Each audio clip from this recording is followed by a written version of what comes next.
Hi friends, என்னோட ஸ்டைலில் சூப்பராக நண்டு கிரேவி எப்படி செய்யுதுன்னு பார்க்கலாம். 4 லவங்கம், 2 பட்டை, 2 ஸ்பூன் மிளகு, 1 ஸ்பூன் சோம்பு, 1 ஸ்பூன் சீரகம் சேர்த்து நல்லா வறுத்து பொடி பண்ணி வச்சுக்க போகிறோம். ஒரு கடாயில் எண்ணெய் ஊற்றி கடுகு, பச்சை மிளகாய், கருவேப்பிலை, வெங்காயம் சேர்த்து வதக்கிட்டு இஞ்சி பூண்டு பேஸ்ட்டை சேர்த்து வதக்கிட்டு 3 தக்காளி அரைச்சி வச்ச பேஸ்ட்டை சேர்த்து நல்லா வதக்கிட்டு உப்பு சேர்த்து மஞ்சள் தூள், கொஞ்சமாக மிளகாத்தூள், வறுத்து அரைச்ச பொடியும் சேர்த்து நல்லா வதக்கிட்டு நண்டு சேர்த்து நல்லா வதக்கிட்டு அதை பார்த்திங்கன்னா நல்லா நண்டில் எல்லா மசாலாவும் ஸ்ப்ரெட் ஆகிட்ட பிறகு கொஞ்சமாக தண்ணி விட்டு மூடி நல்லா சுண்டி வர அளவுக்கு கொதிக்க வைக்கணும்.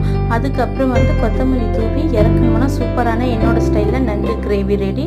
இதை பார்த்திங்கன்னா சூடான ரைஸோட அப்படியே போட்டு பசங்க சாப்பிடும் போதும் அவ்வளோ